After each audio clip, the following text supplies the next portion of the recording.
Barbie Forteza nahihirapan nga ba sa kanyang role dito sa Pulang Araw bilang Adelina de la Cruz? Gaano kaya ito katotoo mga marites? Bago kayo mag-comment, panoorin nyo muna ang video to hanggang dulo para malaman nyo kung ano ang totoo.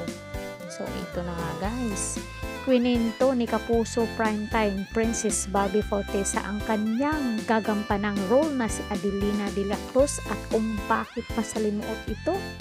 Bakit kaya? Bibigyang buhay ng sparkle star na si Barbie Forteza ang role bilang Adelina de la Cruz sa highly anticipated series na Pulang Araw. Sa pagsalang ng Kapuso Primetime Princess sa GMA Integrated News interviews, ipinakilala niya ang kanyang karakter na gagampanan ng naturang serye. Si Adelina de la Cruz ay half-sibling ni Teresita played by Sanya Lopez and Eduardo played by Alden Richard. Si Alden kapatid ko sa ina, si Sanya half-sister ko sa tatay kami ni Teresita. Mamumulat kami sa mundo ng Vodabel kasi yung tatay namin sikat na Vodabel star hanggang sa maabot namin yung pangarap na yon. Kaso biglang dumating ang giyera sa bansa natin at doon na magsisimula ang masalimuot na journey ng apat na magkakaibigang sina Adelina, Teresita, Hiroshi at Eduardo. Kwento ni Barbie. Bukod dito, masalimuot daw ang role ni Barbie sa serye, bagay na naglabas ng sparkle star na kanyang comfort zone bilang aktres. Aniya, yung karakter ko kasi parang nagmula bata siya. Sinarilin niya lahat na para nung dumating yung gera, doon talaga siya sumabog na hindi na pwede to. Hindi na pwedeng inaapi tayo kasi ako nagmula bata ako, inaapi na kasi ako. Mahirap kami dagdag pa niya.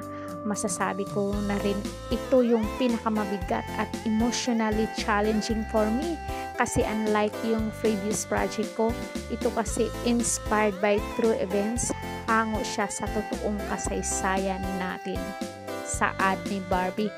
Naniniwala rin si Barbie na importante ang Pulang Araw hindi lamang para sa kanya bilang artista, kundi maganda rin na makita ng viewers ang tunay na mensahe nito at importansya ng proyekto para sa mga Pilipino.